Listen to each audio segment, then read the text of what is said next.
my dears, and welcome back to another video. Today is November the 5th, which is Guy Fawkes Night. For those who aren't familiar with Guy Fawkes, he is a chap who tried to blow up Parliament along with 4 of his friends.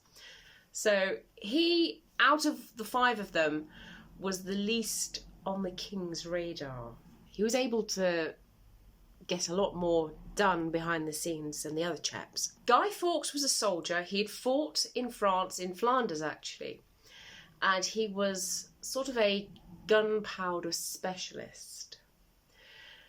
Now the reason why they came up with this plot is because at the time the country was under King James I. Queen Elizabeth I had just passed away without children, so James being the cousin, King of Scotland, he also became King of England as well. And at that time, it was Protestant. Now, Guy Fawkes and his friends were all Catholic, very much so. And the problem with that is that at that time, if you didn't follow the main religion, then you couldn't bank, you couldn't work, you couldn't marry. You kind of had your identity taken away from you. And Guy and his fellow friends, they did not like this at all. So they came up with a plan, a plot to blow up the king, to blow up the lords, to blow up the common landowners who were probably hoping to get a nice little job for the king or a nice little payout for services to the king, you know. So they were all there. The whole ruling gentry were there, the establishment. And the plan was to blow them all up. He managed to acquire 36 barrels. These were big barrels, by the way. Big barrels. 36 barrels of gunpowder. And he acquired it bit by bit, so it wasn't too suspicious. He hid it in a room underneath Parliament, which at that time, it wasn't like Parliament of today. Parliament of today was built in the Victorian era. It's kind of like Gothic revival. The Westminster of Guy Fawkes' era was just a wooden structure. And it had, underneath it, were lots of like tunnels of just rooms going off that you could rent. Just so happened one of them came up. So that's where Guy stored his gunpowder. So the plot was set for the opening of Parliament. That is when he knew that everybody would be in Parliament. They would be in the Parliamentary Hall. However, there was a letter given to one of the lords, and it said, "Do not go to the opening of Parliament. Your life is in danger." In essence, that's what it read. He passed this over to the king, and the king issued a search. Now, initially, the king's men, they actually came across John Johnson, and they saw his big pile of wood, but they didn't think nothing of it. But they went back to King James, told them the story. King James was like, "I don't know, I've got an inkling." So he issued a second search, and that was on November the 4th in the evening when they found what John Johnson, who under torture they did find out was Guy Fawkes, they found his stash. They worked out his plot. And that's how King James made such a celebration of it, because it was one of his first big wins. He'd only been on the throne for about a year in England, so he really needed to get his people, his subjects, on side.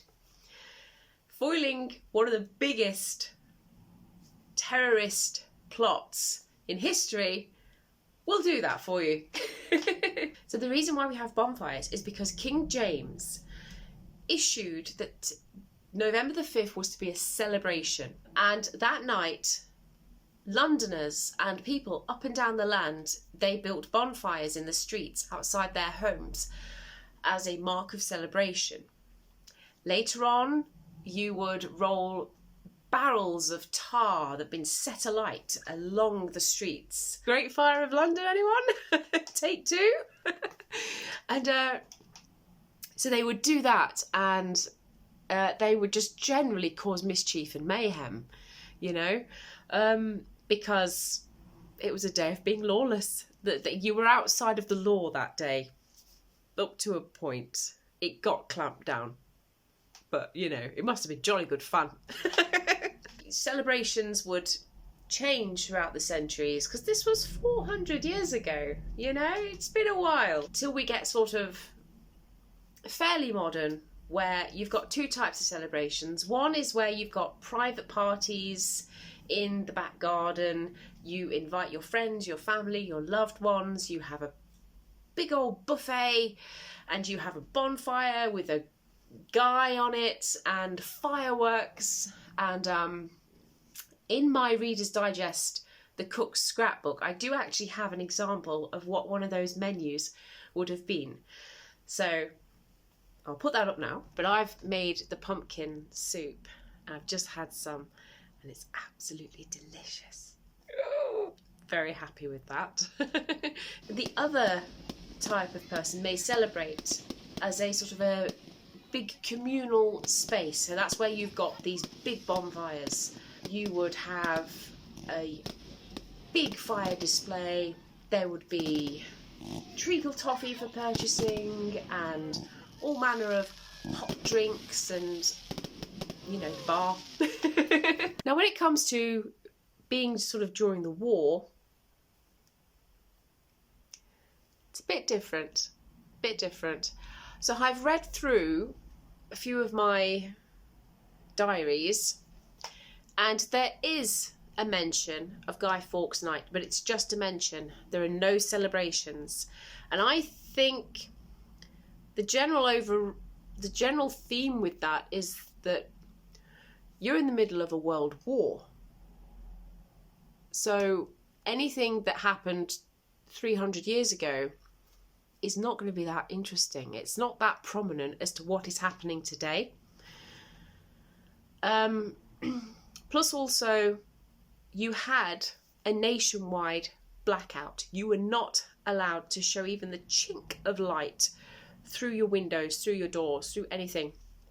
So instead of lighting bonfires, you had these people on fire watch who were actually actively trying to calm down and stop fires. You certainly couldn't have fireworks or anything like that. So the celebrations didn't really happen. These diaries are women without children. I think if you were someone who had a child and you were where the Blitz isn't happening, then you do try to carry on marking the year just because it's something to entertain the kids with, I suppose. And that's where I have created my own little guy out of scraps around the house. And I'm sure a 5-year-old could do a much better job than I have. But yes, I've put matches in his neck because just to give that hint back in history to the hanging. I did ask Gwen actually about Bonfire Night. Like, did you celebrate Bonfire Night? Because Gwen was a child growing up in London at the time of World War II. And she went, Bonfire Night? Bonfire Night? Every night was Bonfire Night. You know, there were fires everywhere. I've been reading Vera Hodgson's diary, and yeah, it was incessant. You know, they just kept coming and coming and coming. So yes, there was always fires. Anyway, I hope that has explained a little bit more about Guy Fawkes Night, the celebrations that we do in England, and yeah, I'm going to leave you now with my own little bonfire with my own guy on top. And he's even got a penny. Penny for the guy.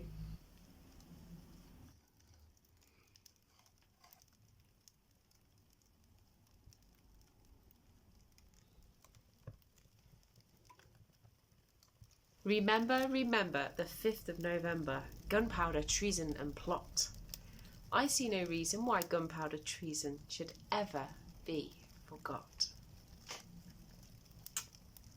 Night, guys. Thanks for joining me. Bye.